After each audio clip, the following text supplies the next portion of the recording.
இங்க இந்த webinar attend பண்ண வந்திருக்கிற அன்புள்ள கப்பிள்ஸ் அல்லனா கப்பிள்ல ஒருத்தர் மாத்திரம் வந்திருப்பீங்க, ஸ்பவுஸ் வர முடியாமல் இருக்கலாம்.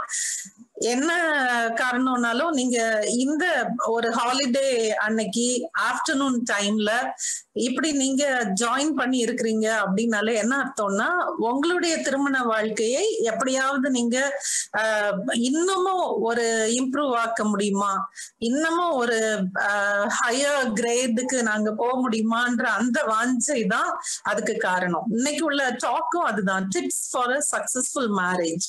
ஒரு சக்சஸ்ஃபுல் மேரேஜ் நாம அடையிறதுக்கு சில சின்ன எளிமையான டிப்ஸ் இருக்குது.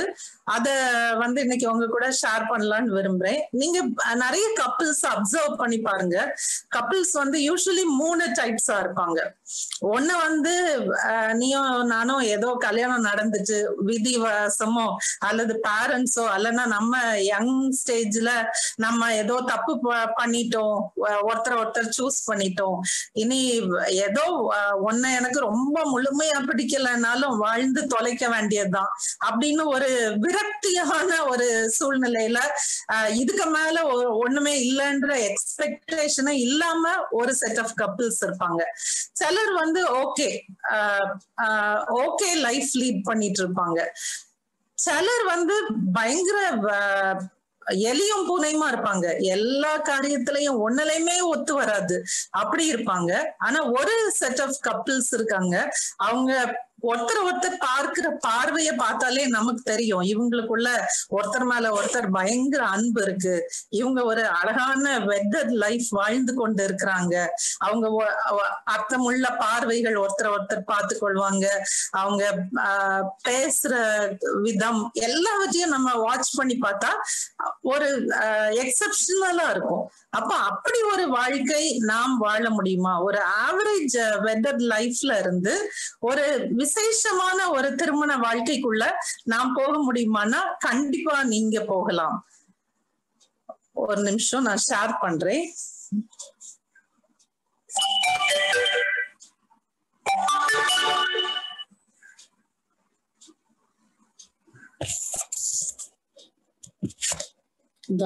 Tips for a successful marriage. Yes, you can do it. என்னாலையும் முடியும், என் திருமண வாழ்க்கையும் அதே மாதிரி மாறும் அப்படின்னு ஒரு சில குறிப்புகளை சொல்றேன். ஃபர்ஸ்ட் அண்ட் ஃபார்மோஸ்ட் உங்களுக்கு திருப்பி எல்லா காரியத்திலையும் சொல்லிட்டு இருப்பாங்க இந்த லவ்.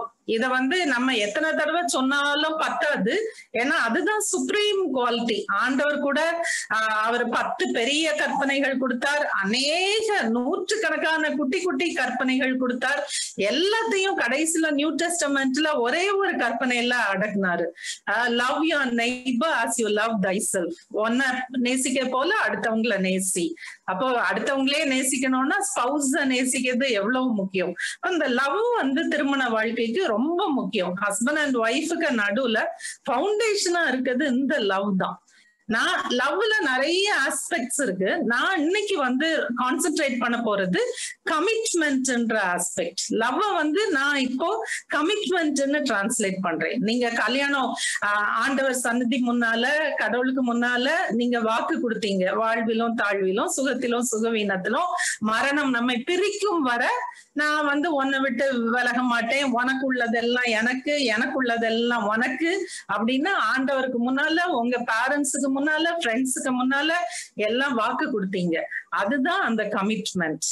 ஆனா நீங்க கமிட்மெண்ட் வாக்கு கொடுத்திருப்பீங்க, ஆனா இந்த பிக்சரை பாருங்க, are you in love are just attached? சிலர் அப்படிதான் கமிட்மெண்ட்னு வாக்கு கொடுத்துட்டோமேன்னு வாழ்ந்துட்டு இருப்பாங்க. ஆனா அப்படி கிடையாது. ரொம்ப சுவாரஸ்யமான வாழ்க்கை இந்த திருமண வாழ்க்கை. இத இன்ட்ரெஸ்டிங்கா நீங்க வச்சிடலாம், இத ரொம்ப என்ஜாய் பண்ணி நீங்க வாழ்ந்துட்டு போலாம். இந்த ஒரு பெரிய பாஸ்டர்ட்ட கேட்டாங்களா, நீங்க திருமண வாழ்க்கையை எப்படி டிஸ்கிரைப் பண்ணுவீங்க அப்படின்னு. அப்போ அவரு ஒரு குட்டி சென்டென்ஸ்ல சொல்லிட்டாராம், ஸ்விம் ஆர் சிங்க் டுகெதர். இந்த கடல் போன்ற வாழ்க்கையில ஒண்ணுல நம்ம சேர்ந்து நீந்துவோம், முடியலையா சேர்ந்து மூழ்கி போவோம் அப்படின்னு. ஒரு ஆர்மி ஆபீசர் இருந்தாராம், அவர் வெக்கேஷன்ல, அவர் கர்னல் வெக்கேஷன்ல ஒய்ஃபையும் கூட்டிட்டு அவங்க வெஸ்ட்ல எல்லாம் பாத்தீங்கன்னா க்ரூஸ் ஷிப்னு இருக்கும், அந்த ஷிப்ல ஏறி நாட்கணக்கா அநேக இடங்கள், அழகான இடங்களுக்கு போய் அந்த இடங்களை பார்த்துட்டு அப்படி க்ரூஸ் ஷிப்ல ஒய்ஃப் கூட போயிட்டு இருந்தாராம். அப்போ அதுல ஏதோ ஒரு டெக்னிக்கல் டிஃபிகல்ட்டி வந்து அந்த அந்த ஷிப் வந்து மூழ்க போகுது அப்படின்னு நியூஸ் வந்துதான். இப்ப இவர் வந்து பீயிங் அ சோல்ஜர், இவருக்கு வேலையே அடுத்தவங்களை காப்பாத்துறது. இருந்த கொஞ்சம் லைஃப் போட்ஸ்ல மத்தவங்களை ஏத்தி அனுப்புனாராம். இவருக்கும் ஒய்ஃபுக்கும் இன்னும் வெரி ஃபியூ பீப்புள் வந்து விடுபட்டு இருந்தாங்களாம். அப்ப இவரு ஒய்ஃப்கிட்ட சொன்னாராம், இந்த தண்ணியில மூழ்கி சாகுறதுன்னா ரொம்ப ஒரு பயங்கரமான சாவு, மூச்சு முட்டி கஷ்டப்பட்டு சஃபர் பண்ணி சாகணும், நீ அப்படி மறிக்கிறத எனக்கு பார்க்க முடியாது, அதனால என்கிட்ட கன் இருக்குல்ல, நான் உன்ன தலையில ஷூட் பண்ணிடுறேன், நீ இன்ஸ்டன்டா இறந்து போவா அப்படின்னு. உடனே ஒய்ஃப் யோசித்தாங்களாம், யோசிச்சுட்டு அவருடைய வலது கையை தன்னுடைய கரத்துல எடுத்தாங்களாம். எடுத்துட்டு சொன்னாங்களாம், இந்த கை வந்து எனக்கு ரிங் போட்டு என்ன கர்த்தருடைய சந்நிதியில கல்யாணம் பண்ண கை, இந்த கை என் தேவைகளை எல்லாம் சந்தித்த கை, இந்த கை என்னை அரவணைத்த கை, இந்த கையினால நீங்க என்ன ஒரு நாளுமே கொல்ல முடியாது அப்படின்னு சொன்னாங்களாம். அப்ப அவரும் யோசித்து பார்த்துட்டு, ஆமா என்னால உன்னை கொல்லவே முடியாது அப்படின்னு. உடனே வைஃப் சொன்னாங்களா, நம்ம இந்த தண்ணியில குதிப்போம், முடிந்த வரை நீந்துவோம், நீங்க டயர்ட் ஆகும் போது நான் நீந்துறேன், நான் டயர்ட் ஆகும் போது நீங்க நீந்துங்க, கடைசியில 2 பேருக்குமே முடியலையா சேர்ந்து மூழ்கி செத்து போவோம் அப்படின்னு சொன்னாங்களாம். அப்படியே குதித்தாங்களாம். ஒரு சின்ன கட்டைய பிடித்துட்டு அவர் நீந்தினாரா, அவர் டயர்ட் ஆகும் போது இவங்க நீந்தினாங்களாம். கடவுள் கிருபையில கொஞ்ச தூரம் அப்படி நீந்தும் போதே ஒரு ரெஸ்கியூ போட் வந்து அவங்கள ரெஸ்கியூ பண்ணிருச்சான். இது ஒரு அழகான பிக்சர் பாருங்க. இதுதான் திருமண வாழ்க்கை. என்ன நமக்கு குட் தான் வரோம்னு யாருமே சொல்ல முடியாது இந்த லைஃப்ல. கண்டிப்பா லைஃப் வந்து mixture of good and bad, advance காரியங்களும் நம்முடைய வாழ்க்கையில வரும். ஆனா வரும்போது ஒருவரை ஒருவர் கசந்து கொள்ளாமல் சேர்ந்து அந்த காரியங்களை நாம எதிர்கொள்ளணும். நன்மைகள் வரும்போது சேர்ந்து நம் 2 பேரும் இதுக்கு பங்காளிகள்னு சொல்லிட்டு அனுபவிக்கணும். அந்த லவ்ல உங்களுடைய திருமண வாழ்க்கை கட்டப்படணும். இதுதான் பேசிக். உங்களுடைய இன்டென்ஷன், இப்ப நீங்க இதுக்கு வந்திருக்கீங்கன்னாலே உங்களுடைய இன்டென்ஷன் வந்து கரெக்ட். ஏன்னா எப்படியாவது என் திருமண வாழ்க்கைய நான் கட்டி எழுப்பணும். ஒருவேளை ப்ராப்ளம் உள்ள கப்பிள்ஸ் வந்திருக்கலாம், அதுல ஒருத்தர் மாத்திரம் கூட வந்திருக்கலாம். உங்களுக்கு அந்த இன்டென்ஷன் இருக்கு, என் லைஃப எப்படியாவது சரியாக்கணும்ன்ற இன்டென்ஷன். அத ஆண்டவர் பார்த்துட்டு இருக்காருல்ல, கண்டிப்பா ஆண்டவர் உங்களுக்கு ஹெல்ப் பண்ணுவாரு. நீங்க முயற்சி செய்யுங்க, ஆண்டவரும் உங்களுக்கு ஹெல்ப் பண்ணுவாரு. உங்க திருமண வாழ்க்கையை மிகவும் அழகான ஒரு வாழ்க்கையாக கண்டிப்பாக ஆண்டவர் மாற்றி தருவார். இன்னைக்கு நம்ம சில காரியங்கள், சின்ன சின்ன டிப்ஸ் தான் டிஸ்கஸ் பண்ண போறோம். அதுல எதுல நீங்க நான் பேசும்போதே நீங்க உங்களை செக் பண்ணிட்டே இருங்க, அடுத்தவங்களை செக் பண்ணாங்க. என் ஹஸ்பண்ட் இப்படி செய்யலையே, என் ஒய்ஃப் இப்படி செய்யலையே, அப்படி செக் பண்ணாங்க. அவரை நீங்க செக் பண்ணிட்டு இருங்க. அப்போ உங்கள என்னெல்லாம் உணர்த்தப்படுதோ அந்தந்த செகண்ட்லயே ஆண்டவர்கிட்ட சொல்லுங்க, ஆண்டவரே இந்த ஏரியால எனக்கு ஹெல்ப் பண்ணுங்க, நான் குறைவுபடுறேன், அப்படி சொல்லிட்டே வாங்க. கடைசியில நாம் ஜெபிப்போம், கர்த்தர் உங்களுக்கு பெரிய காரியங்களை செய்வார். So love is the foundation.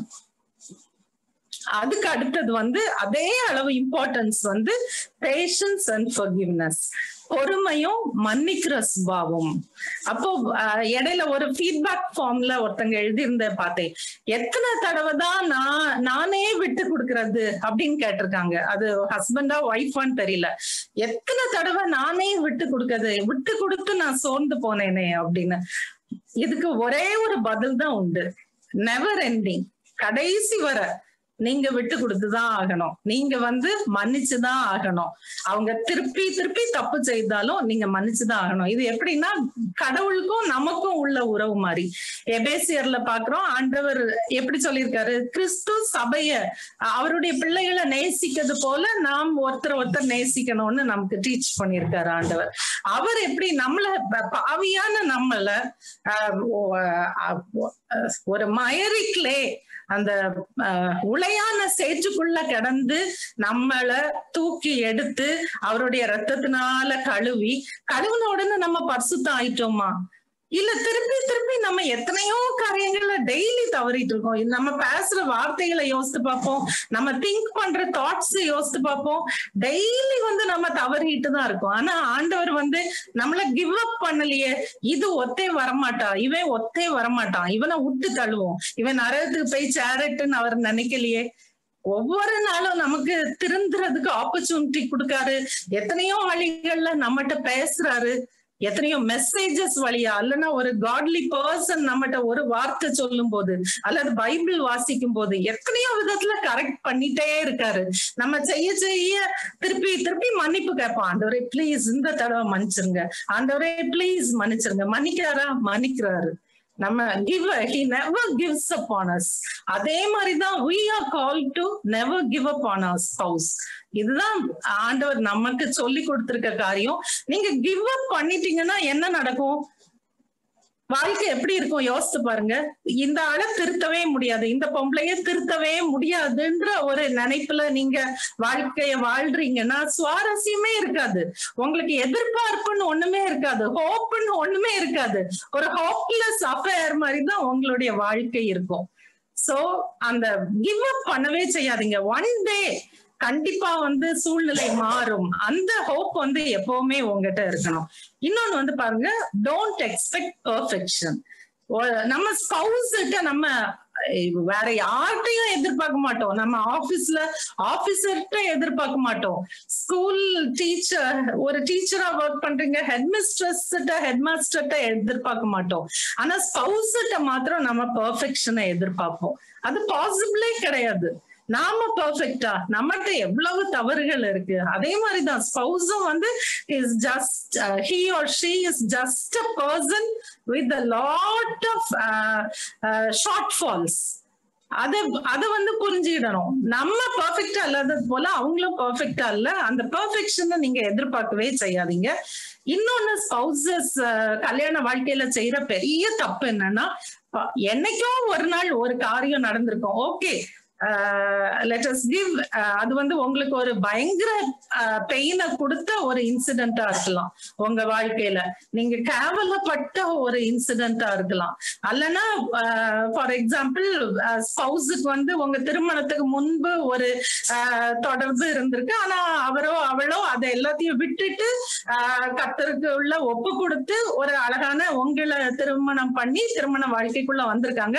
ஆனா யாரோ உங்ககிட்ட அந்த பழைய கதைய சொல்லி இருக்கலாம், அல்லது உங்க ஸ்பௌஸே தெரியாம விஸ்டம் இல்லாம அந்த காரியத்தை சொல்லி இருக்கலாம்.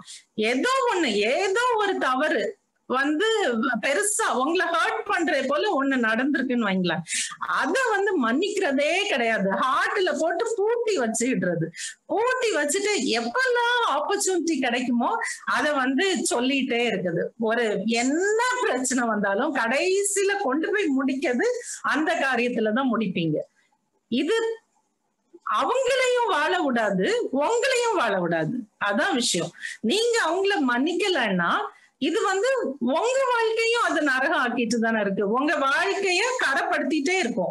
பைபிள்ல ஒரு வசனம் இருக்குல்ல, யாதொரு கசப்பான வேர் முளை தெழும்பி கலகம் உண்டாக்குகிறதினால் அநேகர் தீட்டுப்படாதபடிக்குன்னு இருக்கு.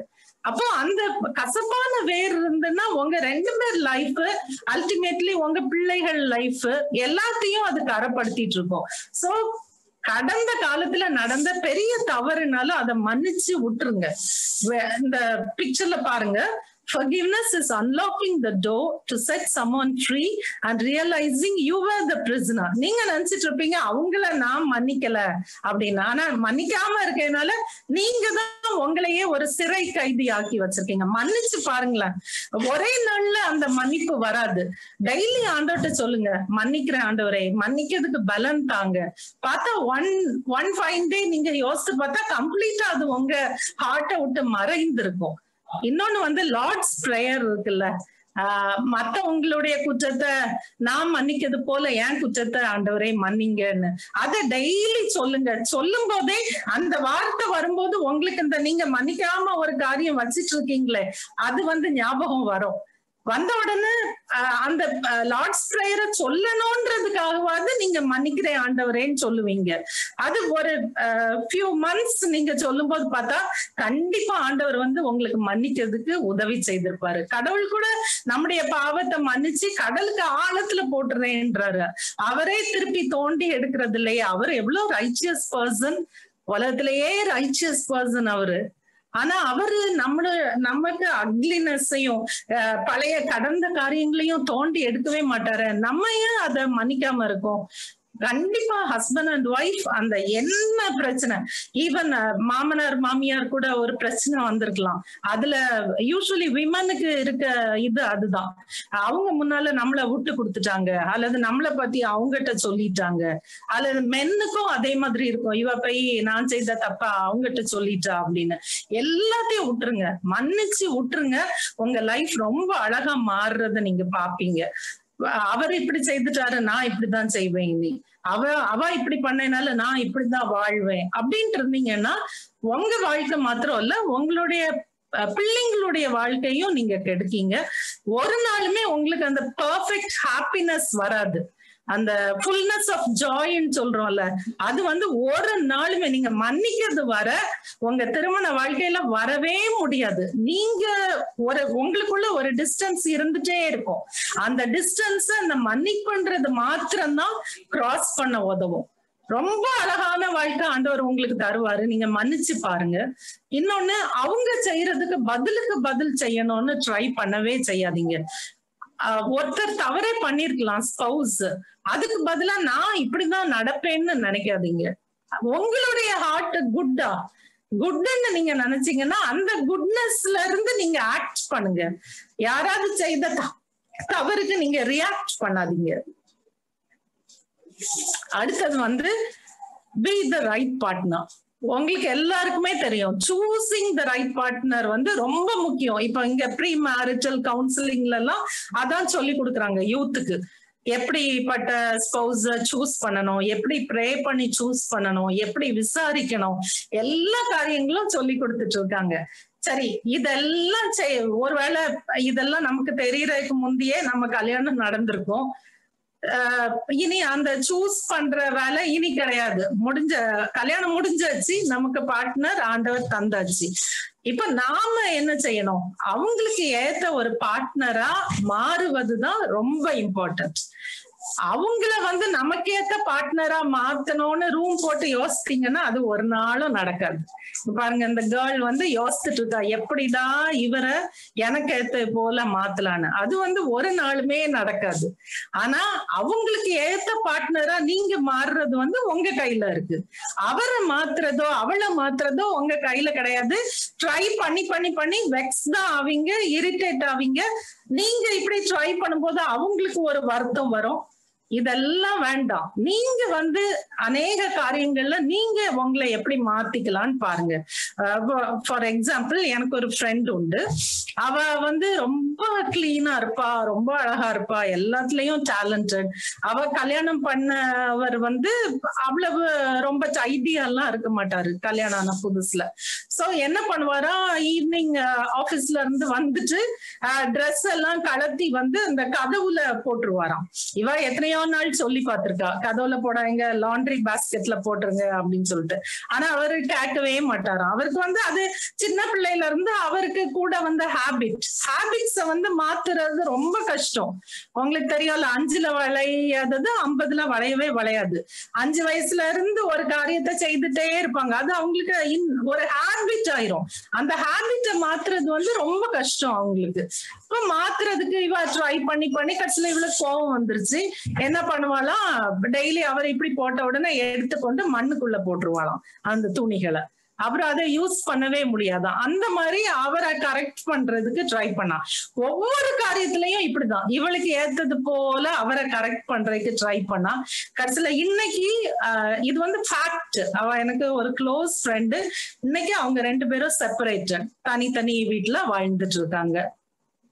பாருங்க, இதுதான் நடக்கும். நமக்கு ஏத்த போல கரெக்ட் பண்ண, நமக்கு ஒரு ஸ்டாண்டர்டுக்கு அவங்கள கொண்டுலாம். ஒருவேளை ஹஸ்பண்ட் வந்து பயங்கர லேர்னடா இருக்கும், பயங்கர எஜுகேட்டடா இருக்கும், பயங்கர எப்படி சொல்ல சாவி, ஒரு கல்ச்சர்டா இருப்பாங்க. ஒய்ஃப் ஒருவேளை ஒரு வில்லேஜ் பேக்ரவுண்ட்ல இருந்து வரலாம். இதே இது மாத்தி ஹஸ்பண்ட் அப்படி இருக்கலாம். அவங்கள நமக்கு ஏற்றது போல ஒரு பிரஸ்டிஜ், நம்ம பிரஸ்டிஜ் ஏதோ அஃபெக்ட் ஆகுறது போல அவங்கள கொண்டு வரலாம்னு சொல்லி அவங்கள நீங்க நோண்டிட்டே இருந்தீங்கன்னா அவங்க உள்ளத்துக்குள்ள ஒரு கவலை வந்துரும். அந்த கவலை வந்து கடைசியில உங்களையும் வாழ விடாது கரெக்டா. இத வந்து நீங்க ட்ரை பண்ணவே கூடாது. அவன் என்ன பண்ணிருக்கலாம், என் ஃப்ரெண்ட் என்ன பண்ணிருக்கலாம், லாண்ட்ரி பாஸ்கெட்டை கொண்டு அந்த கதவு பக்கத்துல வச்சிருந்தாலே போதும் பாருங்க, அவரு நேரா அதுக்குள்ள போட்டிருப்பாரு. நம்ம எப்படி மாத்திக்கலாம் அப்படி யோசிக்கணுமே ஒழிய அவங்கள நமக்கு ஏற்றது போல மாத்துறதுக்கு யோசிச்சா ஃபெயில் தான் ஆவீங்க.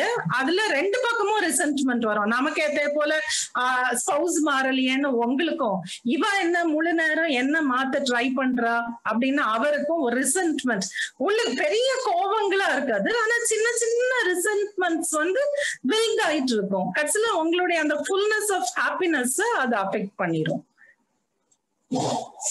இன்னொரு முக்கியமான காரியம் வந்து ஒரு திருமண வாழ்க்கைக்குள்ள ஸ்பௌஸ் ரெண்டு பேருக்குமே ஒரு ஸ்பேஸ் இருக்கணும். பாருங்க, நீங்க ஒரு செட்டப்ல இருந்து வந்திருப்பீங்க, உங்க ஸ்பௌஸ் இன்னொரு செட்டப்ல இருந்து வந்திருப்பாங்க. ரெண்டு பேரும் வேற வேற இடத்துல வாழ்ந்திருப்பீங்க, வேற வேற விதமான வாழ்க்கைகள் வாழ்ந்திருப்பீங்க.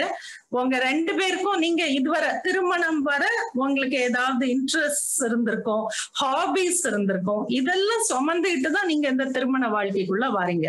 திருமணத்துக்குள்ள வந்த உடனே உங்க ரெண்டு பேருடைய இண்டிவிஜுவாலிட்டியும் கம்ப்ளீட்டா அழிஞ்சு போய் ரெண்டு பேரும் ஒன்னாகவே முடியாது. அது கிடையாது திருமண வாழ்க்கை. ரெண்டு இண்டிவிஜுவல்ஸ் அவங்களுடைய எல்லா அழகையும் எடுத்துட்டு வந்து இணைகிறது தான். அந்த ரெண்டு அழகுக்குமே அதுல இடம் இருக்கணும். ஒரு திருமண வாழ்க்கையில ஸ்பேஸ் இருக்கணும். ஒரு ஹஸ்பண்டுக்கு சில ஹாபிஸ் இருக்கலாம், சில நேரம் அவங்க ஸ்போர்ட்ஸ்ல ரொம்ப இன்ட்ரெஸ்ட் இருக்கலாம். கல்யாணத்துக்கு முந்தியெல்லாம் ஃபுல்லா பிளே கிரவுண்ட்லயே கடந்திருப்பாங்க, அந்த மாதிரி இருந்திருப்பாங்க. ஒய்ஃபுக்கு அதே மாதிரி வேற ஏதாவது இன்ட்ரெஸ்ட் இருக்கலாம். அதெல்லாம் விட்டுட்டு தான் திருமணத்துக்குள்ள இருக்கணும்னு நீங்க சொல்லும் போது அது ரொம்ப கஷ்டம். பொசசிவா இருப்பாங்க சிலர், யூஸ்வலி விமன் ரொம்ப பொசசிவா இருப்பாங்க. சில கேசஸ்ல மென் ரொம்ப பொசசிவா இருப்பாங்க. என்னன்னா வேற எதுக்குமே நேரம் கொடுக்க விட மாட்டாங்க. தன்னுடைய பார்வையை விட்டு எங்கேயும் வெளியே வேற காரியங்கள்ல இன்ட்ரெஸ்ட் வந்துடவே கூடாது நினைச்சிட்டு இருப்பாங்க. அது வந்து அது அந்த ரிலேஷன்ஷிப்பை சஃபோகேட் பண்ணும். ஃபார் எக்ஸாம்பிள் வந்து ஒரு ஹஸ்பண்ட் இருக்காரு, அவரு சின்னதுல இருந்து அவர் வீட்டுல வந்து எப்பவுமே பெட்ஸ் இருக்கும், பெட்ஸ்னா உயிரை விடுவாரு. அப்படிப்பட்ட ஒரு ஹஸ்பண்ட் வந்து திருமணத்துக்குள்ள வர்றாரு, ஒய்ஃப் வந்து பெட்ஸே வீட்டுல வளர்க்க கூடாதுன்னு ஸ்ட்ரிக்டா ரூல் போட்டுருவாங்க. அப்ப இவருக்கு வந்து திருமண வாழ்க்கை நல்லாதான் இருக்கும், பட் அந்த ஒரு ஃபுல்னஸ் வந்து கிடைக்கவே செய்யாது. அதே மாதிரி ஒய்ஃபுடைய ஒரு பயங்கரமான பேஷன் இருக்கும், அதை வந்து ஹஸ்பண்ட் வந்து அலோவ் பண்ணவே மாட்டாங்க. அப்போ என்னன்னா இண்டிவிஜுவல்ஸா உள்ள சில காரியங்கள் சாட்டிஸ்ஃபை ஆகாதனால அந்த ஃபுல்னஸ் ஆஃப் ஜாய் வந்து கிடைக்காது. ஓரளவு ஹாப்பியா வாழ்ந்துட்டு இருப்பாங்க, ஆனா அந்த டீப்பான ஒரு ஹாப்பினஸ் வந்து வராது. அது எப்போ வரும்னா ரெண்டு பேருடைய அவங்களுடைய இன்ட்ரெஸ்ட நீங்க லவ் பண்ண ஆரம்பிக்கணும், உங்களுடைய இன்ட்ரெஸ்ட் அவர் லவ் பண்ண ஆரம்பிக்கணும். ஒரு பெட்ஸ்ல கிரேசியா இருக்க ஒரு ஆளை பெட்ஸ் வளர்க்க அலோவ் பண்ணணும். சிட்டிஸ்ல இருக்கீங்கன்னா பிராக்டிக்கலா யோசித்து என்ன பெட் வளர்க்கலாம், சின்ன அபார்ட்மெண்ட்னா என்ன வளர்க்கலாம், பெரிய வீடுன்னா பெரிய டாக்ஸ் வளர்க்கலாம். சின்ன வீடுகள் அபார்ட்மெண்ட்ஸ் பிளாட்ஸ்ல வந்து பெரிய டாக்ஸ் வளர்க்குறது கஷ்டம். இப்ப பிராக்டிக்கலா அவரவருடைய அந்த இண்டிவிஜுவல் ஹாபிஸ் பேஷன்ஸை வந்து ஃபுல்ஃபில் பண்ண நீங்க அலோவ் பண்ணணும். அதை வந்து கர்டைல் பண்ணா ஒரு மாதிரி சஃபகேட்டடா இருக்கும் அந்த லைஃப். அவங்க வந்து they'll feel suffocated. அதே மாதிரி சரி, அவரு வந்து ஒரு டாக் வாங்குறாரு, சின்ன டாக் வாங்குறாரு, அதை கிளீன் பண்றது எல்லாம் ஃபீட் பண்றது எல்லாம் நான் பொறுப்பெடுத்துக்கிட்டேன்றாரு. ஒய்ஃப் வந்து அதுல இன்ட்ரெஸ்டே காட்டாம இருந்தீங்கன்னாலும் கரெக்ட் கிடையாது. அவங்களுக்கு ரொம்ப பேஷன் எதுவோ அதை நீங்களும் லவ் பண்ண ட்ரை பண்ணி லவ் பண்ண ஆரம்பிக்கணும். ஒரு நாள் அவரு ஃபீட் பண்ண முடியலன்னா நீங்க ஃபீட் பண்ணணும். அன்னைக்கு அதை பட்னியா போட்டுறக்கூடாது.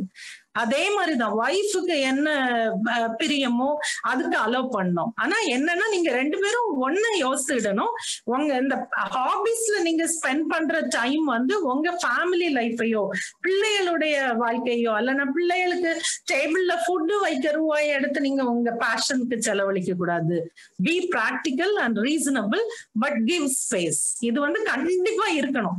அத நீங்க அலோவ் பண்ணும்போது two individuals who are enjoying themselves, they'll enjoy themselves together. ஒரு individual one who enjoys himself, அவர் வந்து உங்க திருமண வாழ்க்கையில கணவரா இருக்கும் போது உங்களுக்கு அதிக சந்தோஷத்தை கொடுக்க முடியும். அதே போல நீங்க ஒரு ஃபுல்ஃபில்டா உணரும் போது நீங்க வந்து உங்க ஸ்பௌஸுக்கு அதிக சந்தோஷத்தை கொடுக்க முடியும். இன்னொரு காரியம், பிள்ளைங்க உள்ளவங்களுக்கு இது வந்து ரொம்ப இம்பார்ட்டன்ட். அதிகமா பேரண்டிங்ல வந்து கண்டிப்பா இதெல்லாம் ரொம்ப டிஸ்கஸ் பண்ணிருப்பாங்க. சோ நான் ஸ்லைட்டா டச் பண்ணிட்டு போறேன். பிள்ளைங்க வந்து உங்களுக்குள்ள எந்த பிரிவுகளும் வர நீங்க அனுமதிக்க கூடாது. பிள்ளைங்க வந்து ரொம்ப இன்டெலிஜென்ட், மூட் எல்லாம் கரெக்டா சென்ஸ் பண்ணிடுவாங்க. உங்க வீட்டுல இருக்க டென்ஷன்ஸ் எல்லாமே அவங்களுக்கு நல்லா தெரியும். அப்ப என்ன பண்ணணும், பிள்ளைங்க முன்னால நீங்க ஒரு யுனைடெட் ஃப்ரண்ட் தான் காமிக்கணும். பிள்ளைங்களுக்கு முன்னால ஒரு நாளுமே சண்டை போடாதீங்க. சண்டை போடுற சூழ்நிலை வந்தாலும் பல்ல கடிச்சிட்டு வெயிட் பண்ணிட்டு இருங்க.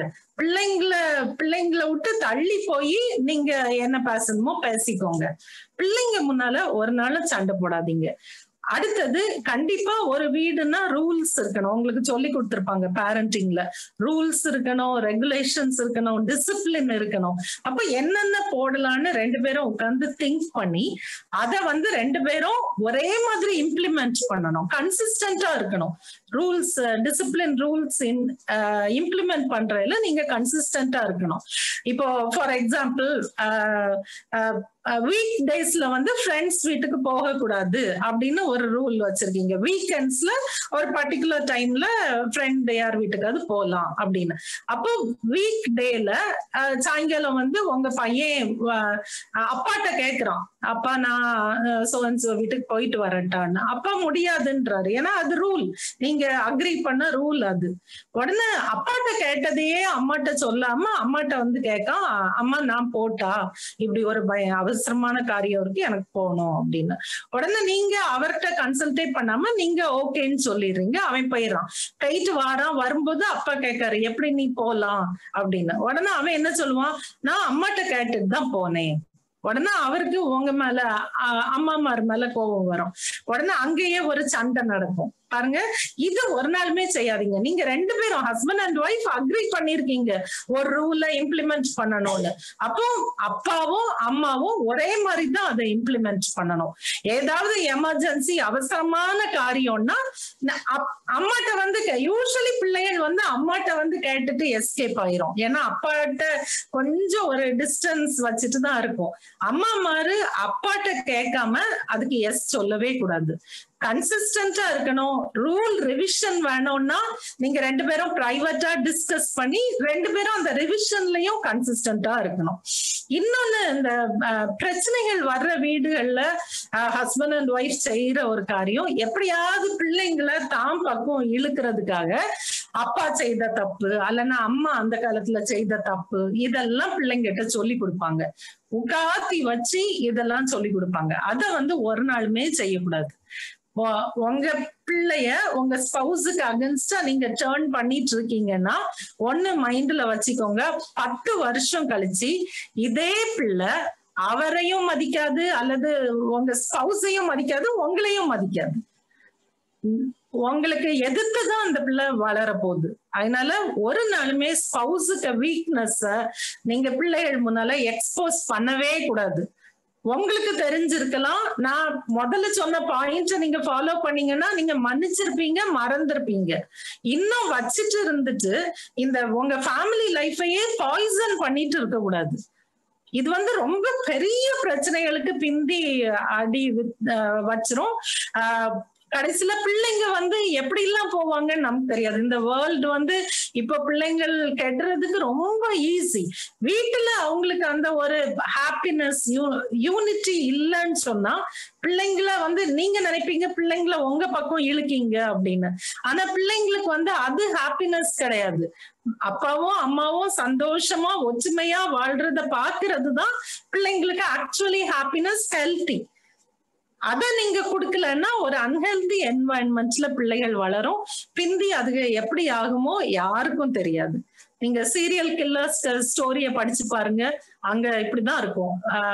அம்மா அப்பா சண்டை போடுறவங்களா இருப்பாங்க, அல்லது அப்பா அம்மாவை அடிக்கிறவரா இருப்பாரு, அல்லது அம்மா பயங்கரமா டாமினேட் பண்ணி ரொம்ப பேசுறவங்களா இருப்பாங்க. இதெல்லாம் அன்ஹெல்தி என்வாயன்மெண்ட். பிள்ளைங்களை வளர்க்கிற கடவுள் நமக்கு கிரேஸ்ஃபுல்லா ஈவா எத்தனையோ பேர் பிள்ளைகள் இல்லாம கண்ணீர் விட்டுட்டு இருக்கும் போது நம்முடைய கையில இந்த 2 பேரும் இந்த பிள்ளைய நல்லா வளர்ப்பாங்கன்னு சொல்லி தர்றாரு பிள்ளைகளை. கொஞ்ச நாள் வளர்க்கறதுக்கு தான், ஒரு ஃபியூ 18 years or 20 years நம்ம பிள்ளைகளை இன்ஃப்ளூயன்ஸ் பண்ண முடியும். அதுல நம்ம இன்ஃப்ளூயன்ஸ் நல்ல இன்ஃப்ளூயன்ஸா இருக்கணுமே ஒழிய ஸ்பௌஸுக்கு விரோதமா பிள்ளைய திருப்புற கெட்ட இன்ஃப்ளூயன்ஸா இருக்கவே கூடாது.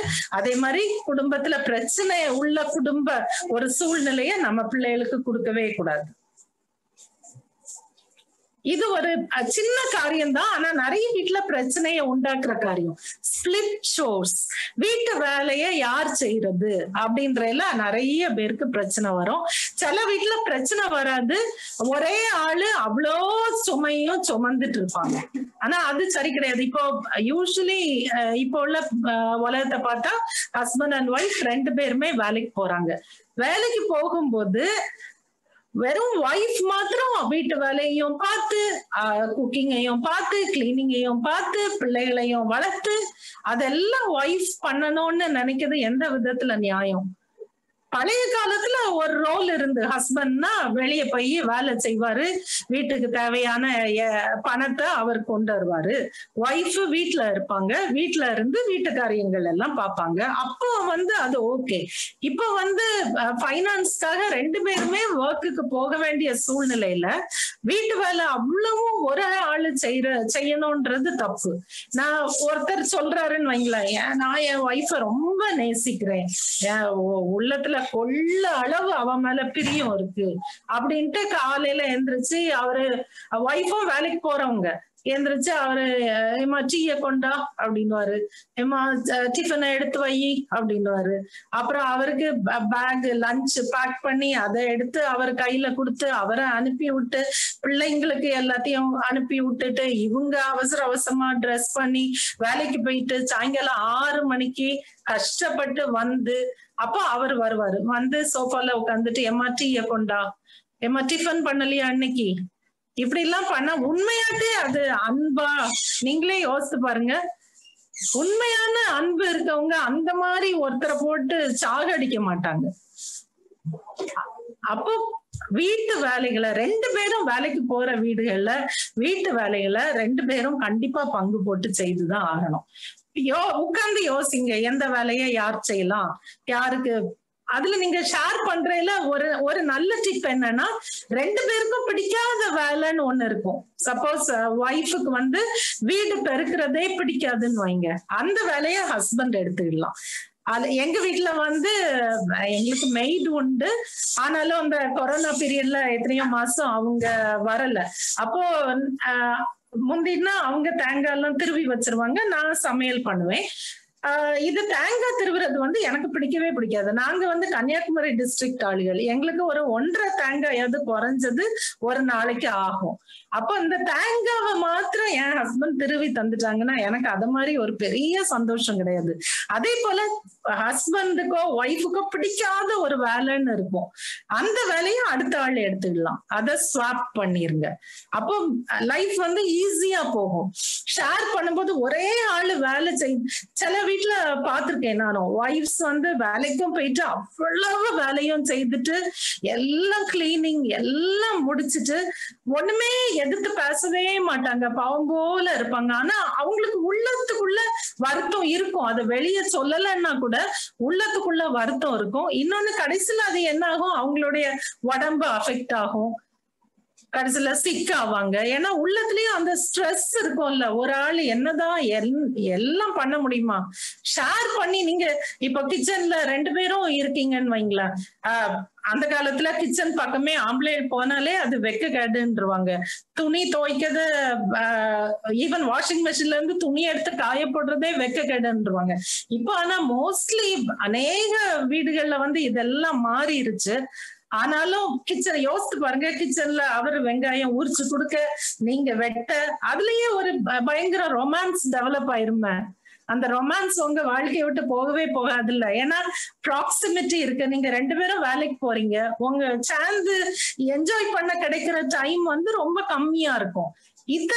இந்த டுகெதர்னஸே வந்து ஒரு ரொமான்டிக்கா நீங்க சேஞ்ச் பண்ணிடலாம். அப்படி 2 பேரும் பேசிட்டு லேசா தட்டிட்டு, அதுல அந்த ப்ராக்சிமிட்டிய வந்து இந்த சோர்ஸ் வந்து உங்களுக்கு உருவாக்கி கொடுக்கும். அதே மாதிரி சோர்ஸ்ல வந்து இவளுக்கு இந்த சோர், எனக்கு இந்த சோர்னு நீங்க அசைன் பண்ணிட்டீங்க.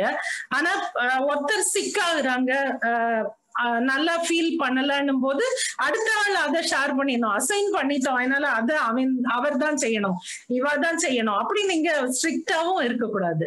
எல்லாம் ஒரு பிளெக்சிபிள். எப்படின்னா ஆயில் போட்ட மெஷின் வந்து ஒரு சத்தம் இல்லாம அழகா ஓடும் இல்ல, அது போல உங்க வாழ்க்கை ஓடுறதுக்கு இதெல்லாம் ஹெல்ப் பண்ணும்.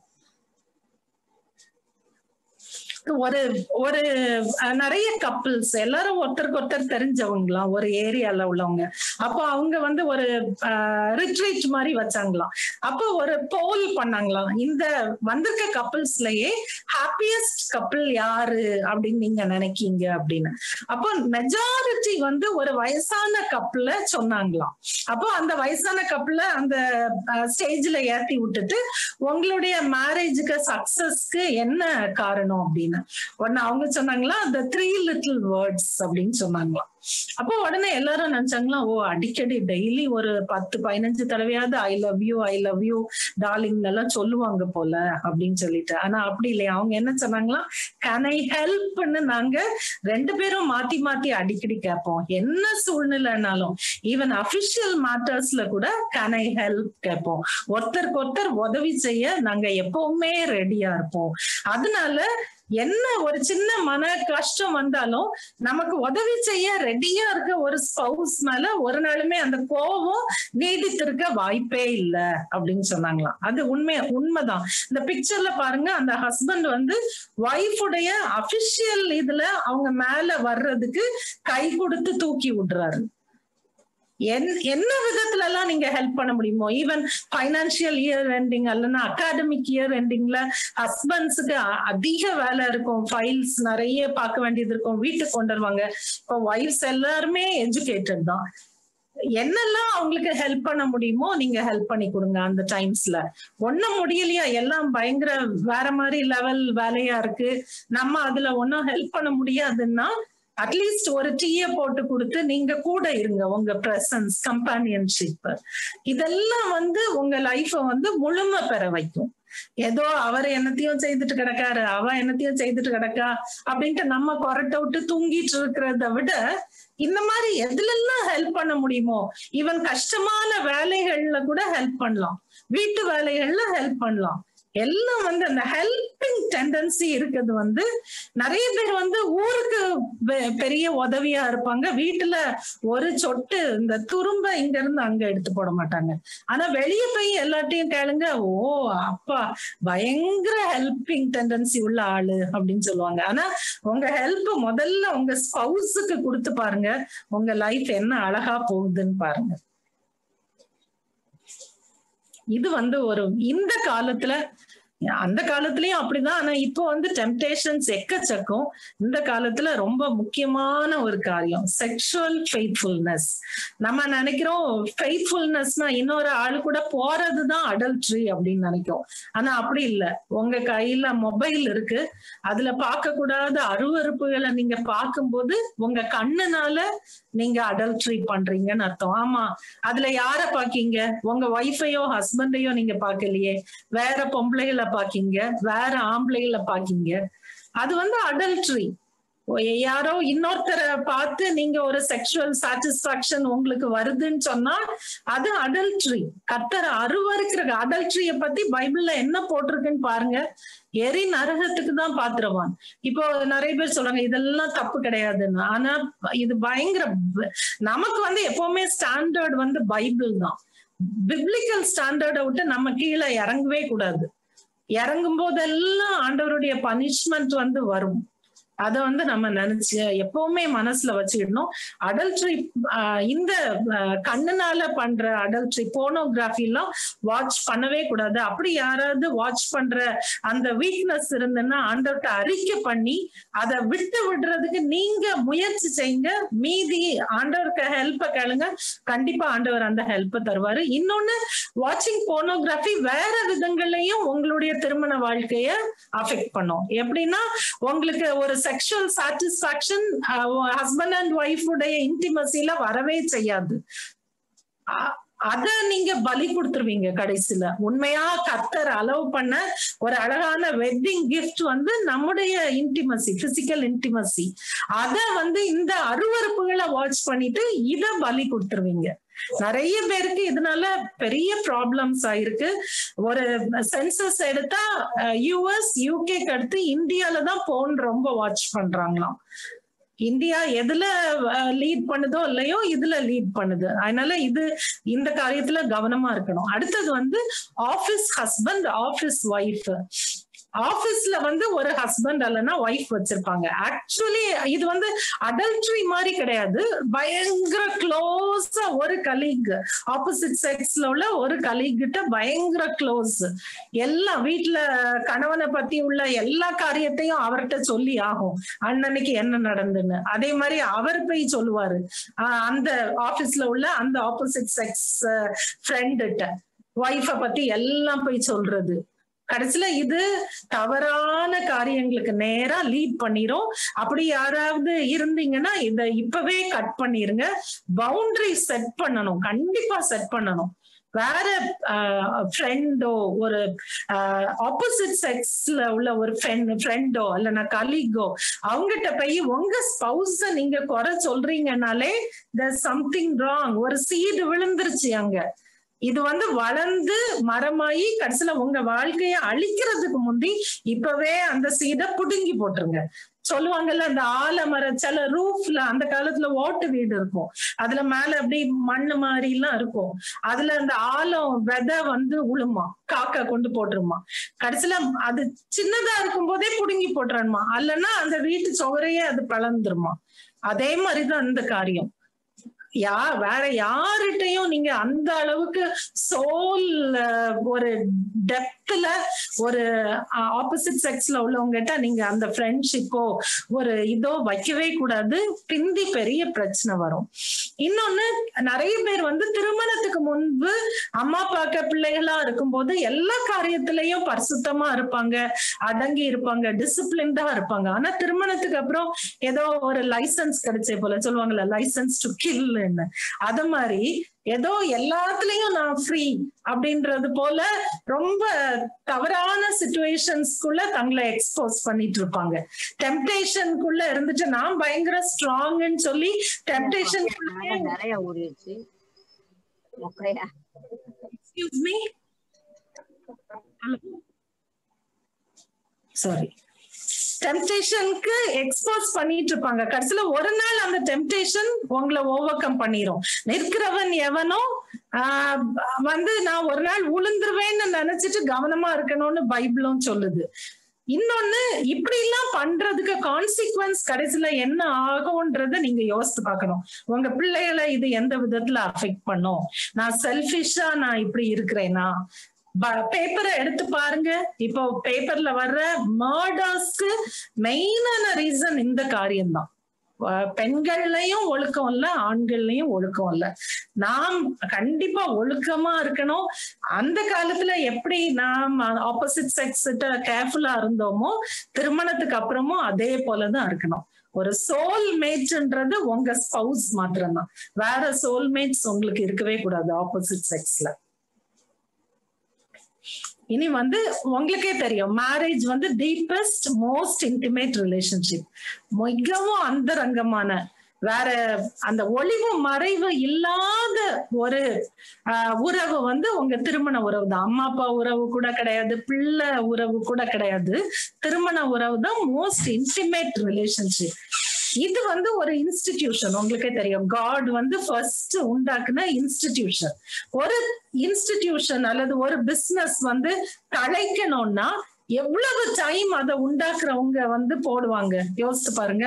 அதே போலதான் திருமண உறவும் தழைக்கணும்னா நிறைய டைம் நீங்க ஒருத்தருக்கு ஒருத்தர் கொடுக்கணும்.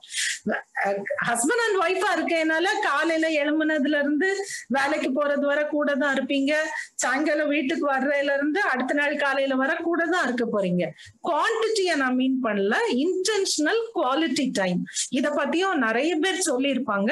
நான் ஒரு 1 or 2 டிப்ஸ் மாத்திரம் சொல்றேன்.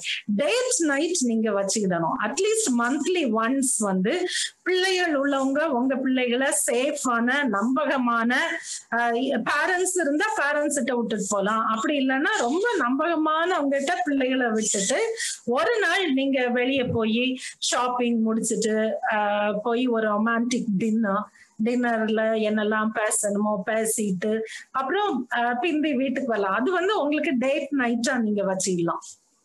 அந்த டின்னர் டைம் நீங்க என்னெல்லாம் பேசணுமோ மனம் விட்டு ஒருவருக்கு ஒருவர் பேசலாம். உங்க ரொமான்ஸ வந்து அது இன்னுமே புதுசா வச்சுக்கிட்டே இருக்கும்.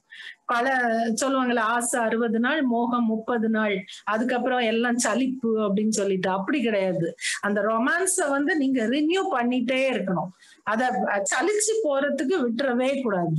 அதுக்கு இந்த டேட் நைட்ஸ் 2 வாரத்துக்கு ஒரு தடவையோ, முடியலன்னா அட்லீஸ்ட் ஒன்ஸ் அ மந்த் வந்து கண்டிப்பா டேட் நைட் பிக்ஸ் பண்ணிக்கோங்க. அண்ட் எஸ்பெஷலி உங்க வெட்டிங் ஆனிவர்சரி அதுல எல்லாம் உங்களுக்கு பாசிபிலிட்டி இருந்ததுன்னா ஒரு 2 நாள் வெளியே எங்கேயாவது போய் தங்கிட்டு வரலாம். இதெல்லாம் அதாவது உங்க எக்கனாமிக் ஸ்டாட்டஸ் நீங்க கருத்துல கொண்டு நீங்க இதெல்லாம் பிளான் பண்ணலாம். இதெல்லாம் உங்களை இன்னும் வந்து அந்த திருமண மோகத்தை வந்து விடாம வச்சுட்டே இருக்கும்.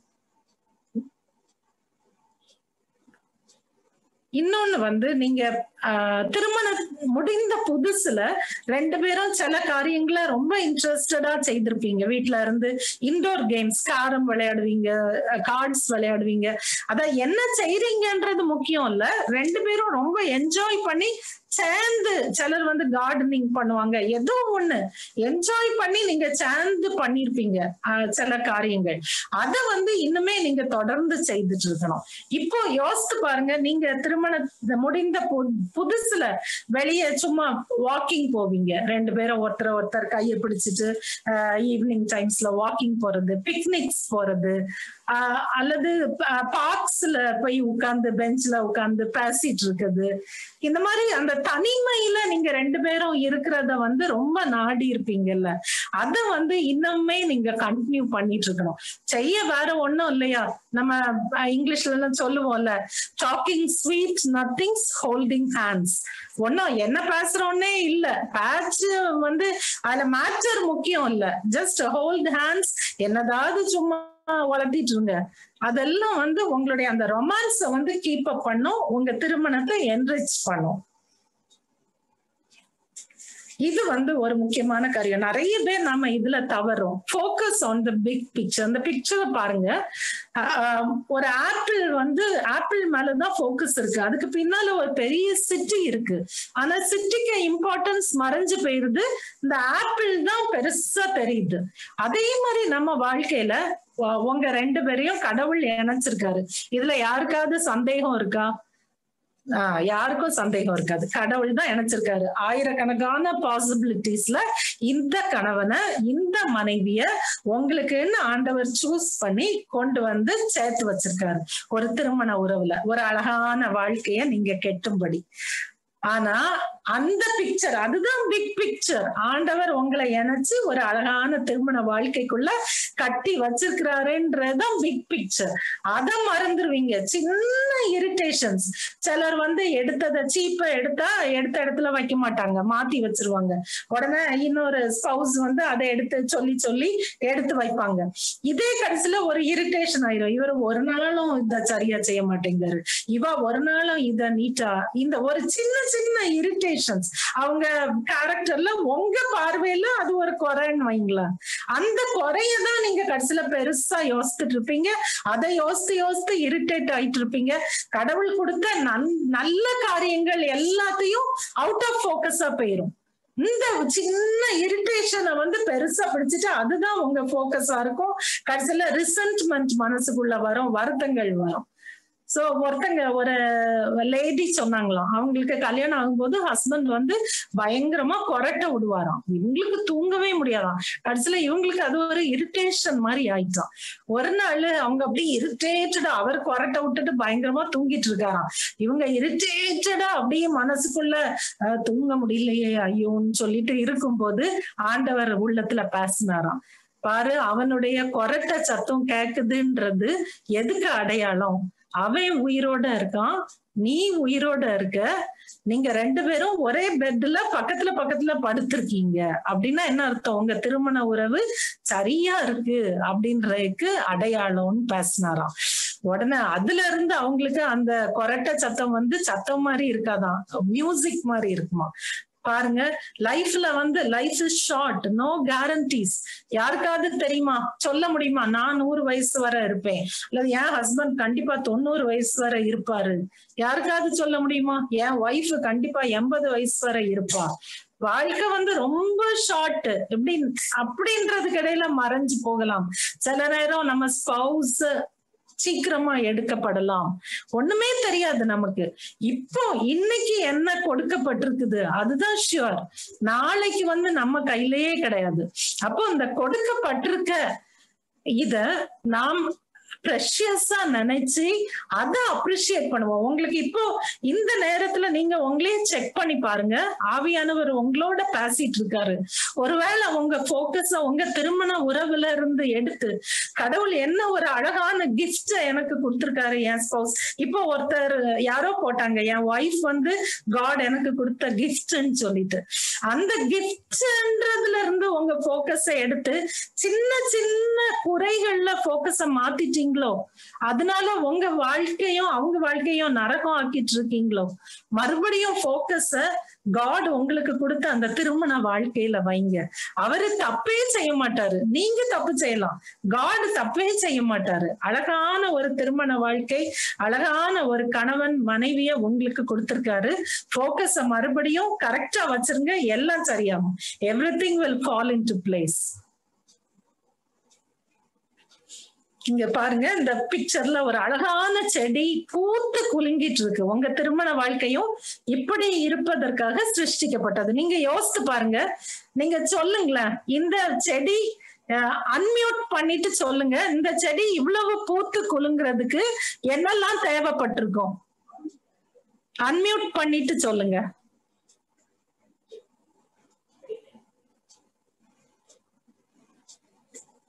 ஹலோ, இந்த செடி இவ்வளவு பூத்து குலுங்கி வளர்றதுக்கு என்ன தேவைப்பட்டிருக்கலாம்? ஹலோ,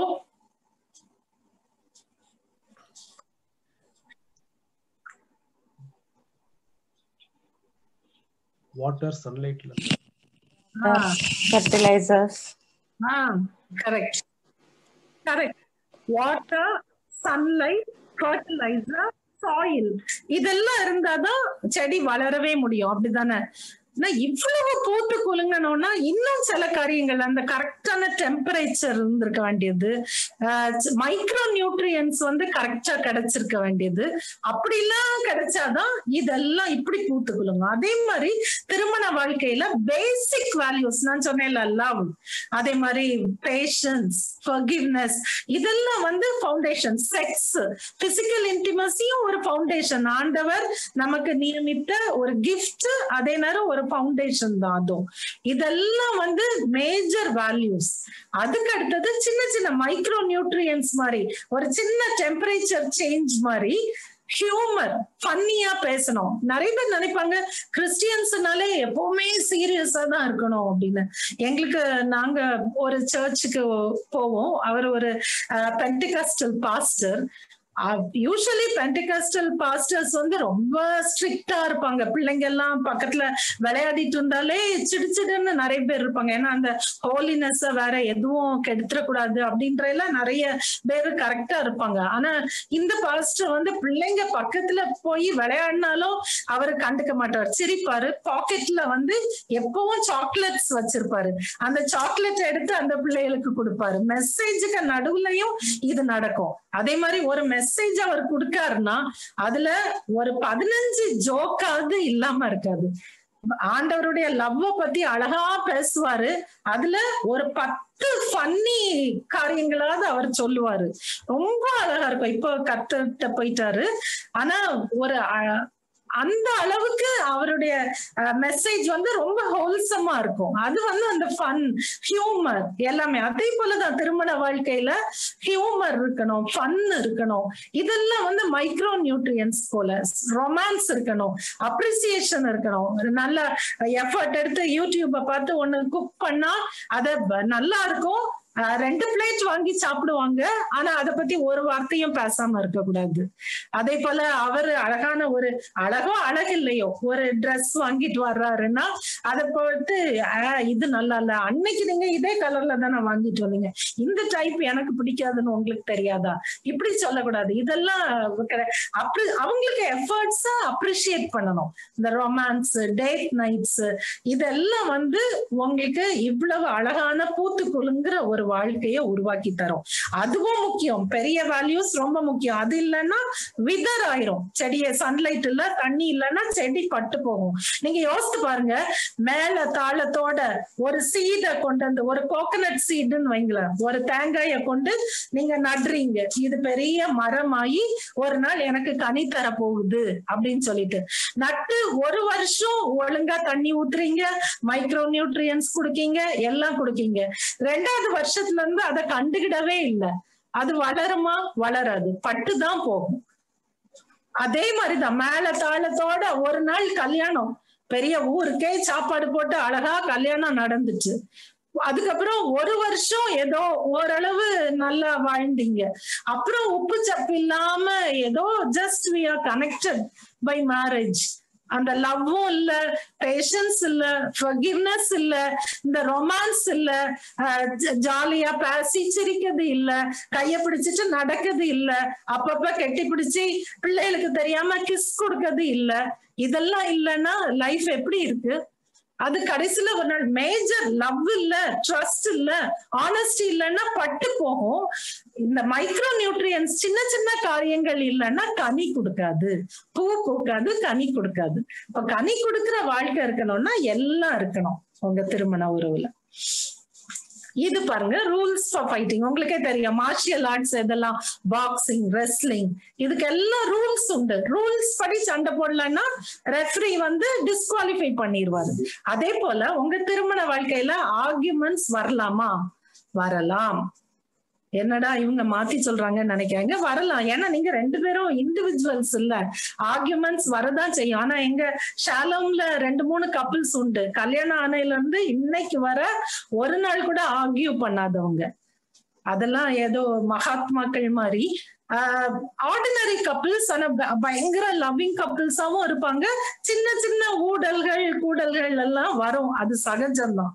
அப்போ என்ன பண்ணணும்? அது அக்லியா போகாம இருக்கிறதுக்கு என்ன பண்ணணும்? ஆர்கியூமெண்ட்ஸ் பண்ணும்போது என்ன பண்ணணும்? இதுக்கும் கொஞ்சம் ரூல்ஸ் இருக்கு. ஹஸ்பண்ட் அண்ட் ஒய்ஃப் சண்டை போடும் போது கொஞ்சம் ரூல்ஸ் இருக்கு. ஃபர்ஸ்ட் வந்து ஒரு பேசிக் லெவல் ஆஃப் ரெஸ்பெக்ட் வந்து நீங்க காமிக்கணும். இந்த ரெஸ்பெக்ட ஒரு நாள் விடக்கூடாது. அவன் இவன், அவ இவா, அந்த ஒரு நேம் காலிங்னு சொல்லுவாங்கல்ல, கிறுக்கி என்னெல்லாமோ சொல்லுவாங்க, அது எனக்கு இப்போ வாயில வர மாட்டேங்கி. அந்த மாதிரி நேம் காலிங் வந்து இருக்கக்கூடாது. மொரடே, தடியே, அவன், இவன், கருப்பேன், கருப்பி அப்படின்னு எல்லாம் சொல்றது வந்து உங்களையே நீங்க அடுத்தவங்கள தரம் தாழ்த்தல, உங்களையே யாருக்கு வாயில இது வருதோ அவங்கதான் தரம் தாழ்ந்து போறீங்க. அப்போ அந்த பேசிக் லெவல் ஆஃப் ரெஸ்பெக்ட் இருக்கணும், நேம் காலிங் இருக்கக்கூடாது. இன்னொன்னு, நிறைய வீடுகள்ல ஒரு சின்ன சண்டை இவங்களுக்குள்ள வந்திருக்கும், அதுக்குள்ள அவங்களுக்கு பேரண்ட்ஸ் யூசுவலா இது பொம்பளைகள் செய்வாங்க. உங்க அம்மா அப்படி பண்ணாங்க, உங்க அப்பா இப்படி பண்ணாங்க, அன்னைக்கு போன வருஷம் உங்க அம்மா இப்படி சொன்னாங்கல்ல. இது அந்த ஃபோர் ஃபாதர்ஸ் பேரண்ட்ஸ் எல்லாம் தயவு செய்து உங்க சண்டைகளுக்குள்ள இழுக்காதீங்க.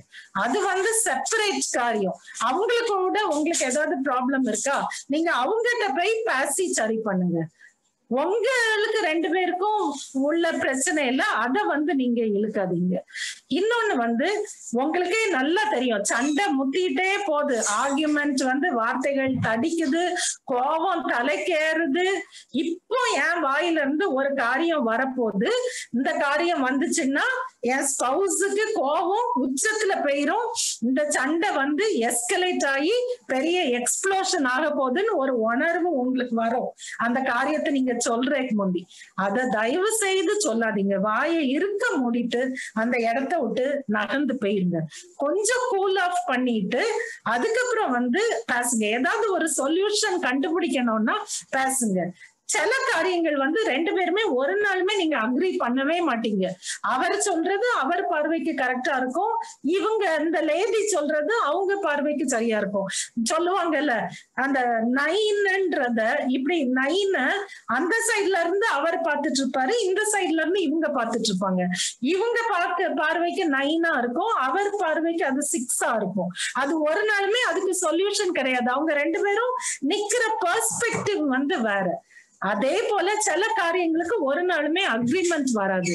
அதை திருப்பி திருப்பி இழுக்காதீங்க, விட்டுருங்க. அவரு அப்படிதான், இவங்க இப்படிதான், அதை நினைச்சிட்டு அதை விட்டுருங்க. Agree to disagree. ஒண்ணு ஞாபகம் வச்சுக்கோங்க, ஆர்கியூமெண்ட் பண்ணி பண்ணி திருமணங்களை உடைச்சவங்க அநேகம் பேர் உண்டு. ஆர்கியூமெண்ட் வந்து திருமணங்களை உடைக்கிற அளவுக்கு ரெப்படிட்டிவா அடிக்கடி நடக்க நீங்க அலோவ் பண்ணவே கூடாது. ஏதாவது ஒரு சொல்யூஷன் கண்டுபிடிக்கணும்னா ஆர்கியூ பண்ணுங்க, அதை சாஃப்டா ஆர்கியூ பண்ணுங்க. ஆர்கியூ பண்ணும்போதே மனசுல வச்சுக்கோங்க, உங்க ஸ்பௌஸ் ஆண்டவர் உங்களுக்கு கொடுத்த துணை, இது ஆண்டவர் உங்களுக்கு கொடுத்த வாழ்க்கை. ஆண்டவர் உங்களை அட்ஜஸ்ட் பண்ணி பீஸ்ஃபுல்லா எல்லாம் சகிச்சு மன்னிச்சு நேசிச்சு நீங்க இது பண்ண வாழணும்னு வச்சிருக்காரு. இத ஞாபகம் வச்சுக்கோங்க. தயவு செய்து அந்த லவ்வ பத்தி ஒரு சாப்டர் இருக்குல்ல பைபிள்ல, அன்பு சகலத்தையும் சகிக்கும், சகலத்தையும் தாங்கும், சகலத்தையும் நம்பும். இத வந்து ஞாபகம் வச்சுக்கோங்க. எத்தனை தடவை அவரை மன்னிக்க, எத்தனை தடவை அவளை நம்ப, திருப்பி திருப்பி இந்த காரியத்துல இப்படித்தானே செய்யறாங்க அப்படின்னு நினைக்காதீங்க. அந்த வார்த்தைய ஒரு என் மகன் வீட்டுல எல்லாம் அது அழகா ஒரு போஸ்டர் அது ஒட்டி போட்டிருக்காங்க. அவங்களுக்குள்ள சண்டையே வராது ஆண்டவர் கிருபையில. ஆனாலும் அதை வாசிக்கும் போதெல்லாம் நீங்க அப்படி செய்யலாம். அதை ஒரு பெரிய பிரிண்ட் அவுட் எடுத்து உங்க வீட்டுல ஒட்டி போட்டுருங்க. அடிக்கடி அதை வாசிக்க வாசிக்க அதுல உள்ள ஜீவன் உங்களுக்குள்ள இறங்கி அப்படி சண்டை போடுற கப்பல்னா உங்களுக்குள்ள ஒரு சமாதானத்தை கொண்டு வரும், அன்பை கொண்டு வரும். அடுத்தது, அவங்கள பார்த்து சிரிக்காதீங்க, அவங்க கூட சேர்ந்து சிரிங்க. இங்க பாருங்க, இந்த பிக்சர்ல பாருங்க, ஒருத்தர் வந்து ரொம்ப பெருசா தன்னை காமிக்கிறதுனால என்ன ஆகுது, ஆட்டோமேட்டிக்கா அடுத்தவங்க என்ன ஆயிட்டாங்க, ரொம்ப சின்னதாயிட்டாங்க. இதுதான் நடக்கும் திருமண வாழ்க்கையில. தம்பட்டம் அடிச்சுட்டு ரெண்டு வித்தியாசமான சூழ்நிலையில இருந்து வர்றீங்க. ஒருத்தர் எஜுகேட்டட், ஒருத்தர் வந்து ரொம்ப அப்படி எஜுகேட்டட் ஃபேமிலியில இருந்து வராம இருக்கலாம். ஒருத்தர் ரிச் ஃபேமிலியில இருந்து வந்திருக்கலாம், ஒருத்தர் ஆர்டினரி ஃபேமிலியில இருந்து வந்திருக்கலாம், ஒருத்தர் பெரிய நேம் உள்ள ஃபேமிலியில இருந்து வந்திருக்கலாம், அடுத்தவங்க அப்படி இல்லாம இருக்கலாம். அதையே எங்க வீட்டுல அப்படி, எங்க தாத்தா வீட்டுல அப்படி, நாங்க இப்படிப்பட்ட பரம்பரை, இப்படி பேசிட்டே இருந்தீங்கன்னா ஆட்டோமேட்டிக்கா அடுத்தவங்களுக்கு ஒரு இன்ஃபீரியாரிட்டி காம்ப்ளெக்ஸ் நீங்க உருவாக்குறீங்க. ஒருவேளை இது நீங்க இன்டென்ஷனலா பண்ணாம இருக்கலாம். உங்களுக்குள்ள ஒரு அதை பத்தின ஒரு சின்ன பெருமை வந்து சின்ன வயசுல இருந்தே உங்களுக்கு இருந்திருக்கலாம். அதன் வெளிப்பாடுதான் அந்த வார்த்தைகளா இருக்கலாம். ஆனாலும் நீங்க யோசிச்சுக்கோங்க, இந்த மாதிரி பேசும்போது அடுத்தவங்களை நீங்க கொஞ்சம் சின்னதாக்குறீங்கன்னு. அது கூட அவங்க இருதயத்துக்குள்ள வருத்தங்களை உருவாக்கலாம். அடுத்தது வந்து உங்க ஸ்பௌஸ பத்தி அடுத்தவங்கிட்ட போயோ பேரண்ட்ஸ் கிட்ட போயோ தயவு செய்து அவங்க தப்ப சொல்லாதீங்க. அதாவது பெரிய காரியங்கள், இப்போ பயங்கர ஆல்கஹாலிக்கா யாரோ ஒரு கணவர் இருக்காரு, அல்லனா ஒரு பயங்கரமான காரியம், அந்த மாதிரி சகிக்க முடியாத ஒரு பெரிய காரியம்னா வேணா நீங்க அந்த எல்டர்ஸ்ட கவுன்சிலிங்க்கு போகலாம். மற்றபடி கூடுமான வரை பெற்றோர்கிட்ட உங்க ஸ்பௌஸ பத்தி தயவு செய்து சொல்லாதீங்க. அது காரியங்களை காம்ப்ளிகேட் பண்ணும். இது வந்து 100% ட்ரூ. ஏன்னா உங்க பேரண்ட்ஸ் வந்து 100% உங்களுக்கு தான் அவங்க ஃபாரா இருப்பாங்க. அந்த நீங்க சொல்ற காரியத்துல உள்ள அடுத்த சைட பாக்குற கெப்பாசிட்டி அவங்களுக்கு இருக்காது. நிறைய வீட்டுல இந்த சின்னதையே வந்து ப்ளோ அப் பண்ணிடுவாங்க. அதே போல வந்து முக்கியமான மேட்டர்ஸ் டிசைட் பண்ணும்போது நீங்க தான் டிசைட் பண்ணணும். ஃபார் எக்ஸாம்பிள், ஒரு பெண்ணை கல்யாணம் பண்றீங்க, அவ வந்து நான் வேலைக்கு போவேன்னு சொல்லிதான் உங்ககிட்ட கல்யாணம், அவ ஆல்ரெடி நல்ல வேலையில இருக்கா, வேலைக்கு போவேன்னு கல்யாணம் பண்ணிட்டு வந்திருக்கீங்க. திடீர்னு உங்க வீட்டுல பெரியவங்க சொல்றாங்க, நம்ம குடும்பத்துல யாருடா வேலைக்கு போனா, நமக்கு அதுக்கு என்ன அவசியம் இருக்கு, அவ எதுக்கு வேலைக்கு போனோம் அப்படின்னு உடனே நீங்க எங்க வீட்டுல யாரும் வேலைக்கு போனது கிடையாது அப்படின்னு சொல்லி அவளை உங்க ஒய்ஃப வேலைக்கு போகாதன்னு சொல்றீங்கன்னா அது வந்து தப்பு.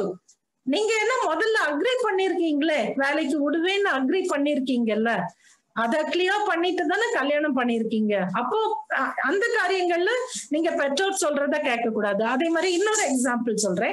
ஒய்ஃப் வந்து வீட்டுக்கு போகும்போது அவங்க வீட்டுல சொல்றாங்க, நீ இந்த வீடு யாரு பேர்ல இருக்கு, இது நிறைய இதுக்கு ரூபா கொடுத்தது வாம் மாப்பிள்ள தானே, இந்த வீட்டை இப்பவே அவர் பேர்ல எழுதி வைக்க சொல்லிரு அப்படின்வாங்க. உடனே ஒய்ஃப் வந்து ஹஸ்பண்ட் கிட்ட சொல்றான்னா அது வந்து தப்பு. இந்த ஒய்ஃப் வந்து உங்க அம்மா அப்பா அப்படி சொல்லும் போது என்ன சொல்லணும், அது அவங்க வீட்டு மேட்டர், அது அவங்களுக்கு ப்ராப்பர்ட்டி, அதை பத்தி பேச உங்களுக்கு என்ன தகுதி இருக்கு, நீங்க அப்படி பேசாதீங்க, இது எங்க குடும்பத்துல அப்ப பிரிவினை உண்டாக்கவா நீங்க இந்த மாதிரி பேசுறீங்கன்னு தப்புன்னு ஒரு சூடா கேட்டுட்டீங்கன்னா அதுக்கப்புறம் உங்க பேரண்ட்ஸ் அந்த மாதிரி கேட்கவே மாட்டாங்க. அப்ப எந்த பேரண்ட்ஸ் ஆனர் பண்ணணும் எல்லாம் சரிதான், ஆனா உங்க குடும்ப உறவுல விரிசல் வருவதற்கு பெற்றோரை நீங்க ஒரு நாளுமே அலோவ் பண்ண கூடாது. நீங்க வந்து ஒரு ஹோல் யூனிட், எல்லா டிசிஷன்ஸும் நீங்க 2 பேரும் சேர்ந்துதான் எடுக்கணும். இன்னொன்னு, அந்த ஆட்டிடியூட் ஆஃப் சுப்பீரியாரிட்டி யாருக்காவது இருக்குன்னு வைங்களேன், உங்களை சரியாக்க ஒரு எக்ஸசைஸ் சொல்லி தரேன். இன்னைக்கு உட்கார்ந்து உங்களை விட உங்க ஸ்பௌஸ் அழகா செய்யற, நல்ல திறமையா செய்யற, பெட்டரா இருக்கிற ஒரு 5 காரியங்களை நீங்க எழுதி வச்சுக்கோங்க. அதை அடிக்கடி பாத்தீங்கன்னாலே உங்களுக்கு பெருமை வராது, தம்பட்டம் அடிக்க மாட்டீங்க. கடைசியா பெஸ்ட் ஃப்ரெண்ட், BFF-னா என்னது? Best friend for ever. உங்க ஸ்பௌஸ உங்களுடைய பெஸ்ட் ஃப்ரெண்ட் ஆக்கிக்கோங்க. இது எப்படி முடியும்? பேசுங்க, கம்யூனிகேட் பண்ணுங்க. ஃபார் எக்ஸாம்பிள், அந்த காலத்துல எல்லாம் ஒரு பையன் 2 ஃப்ரெண்ட்ஸ் இருக்காங்கன்னு வைங்களேன், இன்னும் கல்யாணம் ஆகல, ஒரு பையனுக்கு வந்து பொண்ணு பாக்குறாங்க, அந்த பொண்ணு வேண்டான்னு பையன் சொல்றான், ஆனா ஏன்னு தெரியாது பேரண்ட்ஸுக்கு.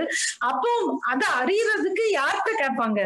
அந்த பெஸ்ட் ஃப்ரெண்ட்ட தான் கேட்பாங்க. தனியா கூப்பிட்டு இவன் ஏன் இப்படி சொல்றான் அப்படின்னு, உடனே அவன் அதுக்குள்ள ரீசனை சொல்லுவான்.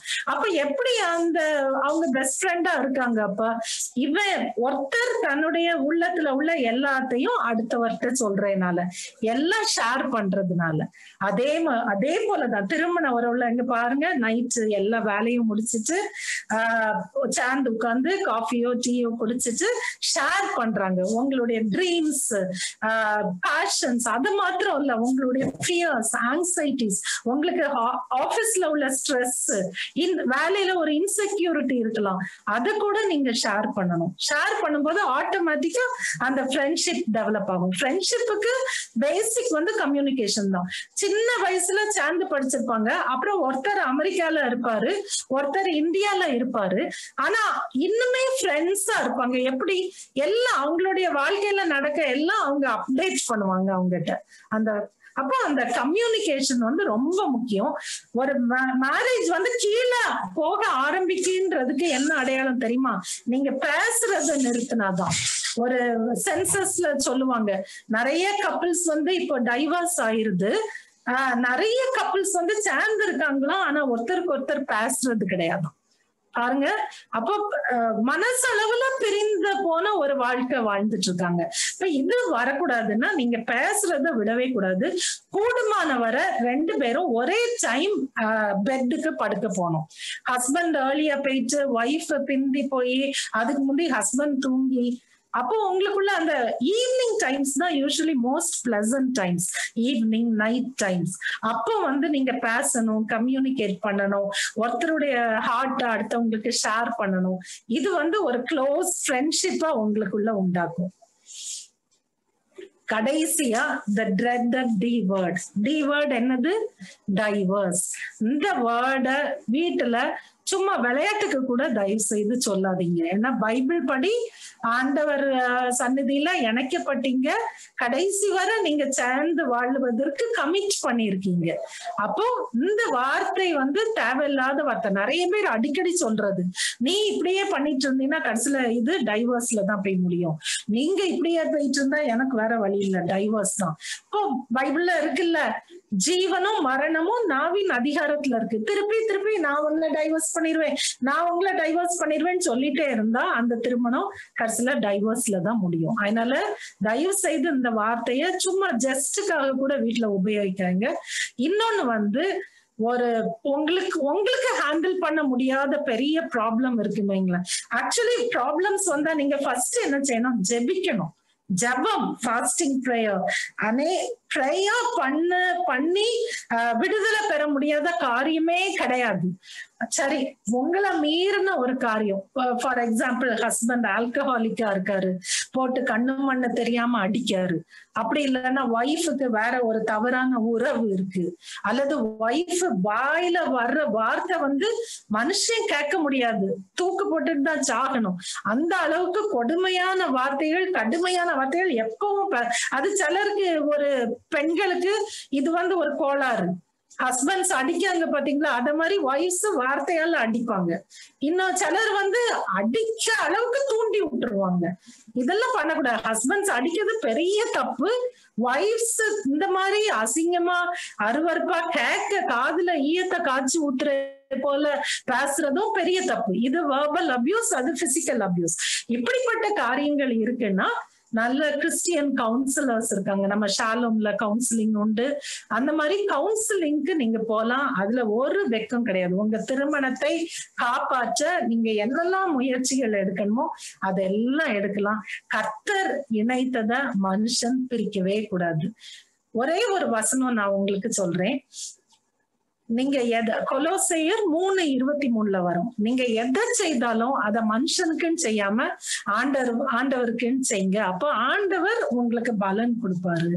அப்போ இந்த திருமண உறவை சரியாக்குறதுக்கு நீங்க எடுக்கிற முயற்சி வந்து உங்களுக்காகவும் இல்லைன்னு விடுங்க, உங்க ஹஸ்பண்டுக்காகவும் அல்லது ஒய்ஃபுக்காகவும் இல்லைன்னு விடுங்க, உங்க பிள்ளைகளுக்காகவும் இல்லைன்னு விடுங்க. யாருக்காக செய்யுங்க? ஆண்டவருக்காக செய்றீங்க. செய்தா ஆண்டவர் பலன் கொடுப்பாரு. உங்க திருமணம் மிகுந்த ஒரு சக்சஸ்ஃபுல் திருமணமா கண்டிப்பா ஆண்டவர் மாற்றி தருவாரு. பூத்து கொள்கிற ஒரு திருமண உறவாக இது மாறும். ஜெபிப்போமா. அன்புள்ள தகப்பனே, அப்பா இவ்வளவு நேரம் அப்பா வேற எல்லா வேலைகளையும் விட்டு விட்டு இந்த அருமையான பிள்ளைகள் கர்த்தாவே இந்த 1 மணி நேரம் 1.5 மணி நேரம் தகப்பனே இதை உட்கார்ந்து பொறுமையாக கேட்டுக்கொண்டு இருந்தாங்கப்பா.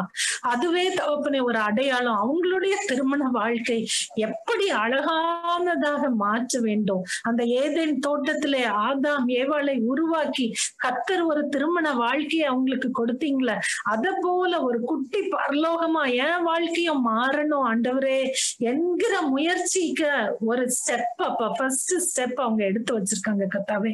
இத நீங்க ஆனர் பண்ற தேவன் தகப்பனே. இன்னைக்கு வந்திருக்க பிள்ளைகள்லையும் கத்தாவே அவங்க திருமண வாழ்க்கையில ஏதாவது பிரச்சனைகள் இருந்தாலப்பா கத்தாவே நீங்க அதை சரியாக்கி கொடுங்கப்பா. கோணலான காரியங்களை நீங்க செவ்வையாக்கி கொடுங்கப்பா. எஸ்பெஷலி கத்தாவே அவங்ககிட்ட மன்னிக்க முடியாத சில காரியங்களை உள்ள வச்சு அது ஒரு புண்ணு போல அப்பா இவங்களையும் குத்தி அடுத்தவங்களையும் குத்திட்டு இருக்குன்னா ராஜா இந்த நேரத்துல பரிசுத்த ஆவியானவரே நீங்க அவங்களுக்குள்ள கிரியை செய்து மன்னிக்கிற கிருபைய நீங்க கொடுங்கப்பா தகப்பனே. அப்பா அன்னைக்கு நீங்க இயேசுவை உங்களை சிலுவையில் அறையும் போது பிதாவே இவர்களுக்கு மன்னியும் தாங்கள் செய்கிறது இன்னதென்று அறியாதிருக்கிறார்களே என்று நீங்க மன்னித்தீங்களே தகப்பனே. அப்பா உங்களை கொன்னவங்களை கூட நீங்க மன்னிச்சீங்களே அப்பா. அப்படி ஒரு மன்னிக்கிற சுபாவத்தை இந்த பிள்ளைகளுக்குள்ள உருவாக்கி கொடுங்கப்பா.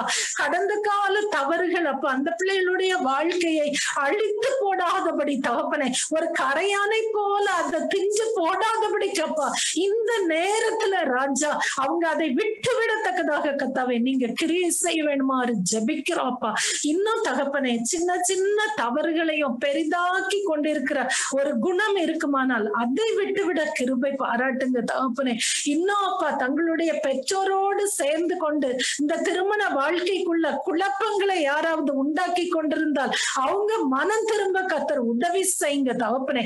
கணவனும் மனைவியும் எல்லா காரியங்களிலும் ஒரு யூனிட் என்பதை அவர்கள் புரிந்து கொள்ள அந்த சின்ன வட்டத்துக்குள்ள பிள்ளைகளையோ பெற்றோரையோ விடக்கூடாது என்பதை அவர்கள் புரிந்து கொள்ள கர்த்தர் உதவி செய்யுங்கப்பா. எந்தெந்த பகுதியில தவறுகிறாங்களோ எல்லாவற்றிலும் கர்த்தாவே தகப்பனே சரியாக்கி கொள்ள கர்த்தர் உங்க கிருபையை கொடுங்கப்பா. இந்த பிள்ளைகளை ஆசீர்வதிங்க. பூத்து குலுங்குகிற வாழ்க்கைகளை இந்த பிள்ளைகளுக்கு கொடுங்கப்பா. அப்படியே நீங்க செய்ய போறீங்க அதுக்காக நன்றி. எங்களை தாழ்த்தி ஒப்பு கொடுக்கிறோம். இயேசுவின் மூலம் ஜெபம் கேளும் பரமபிதாவே. ஆமென்.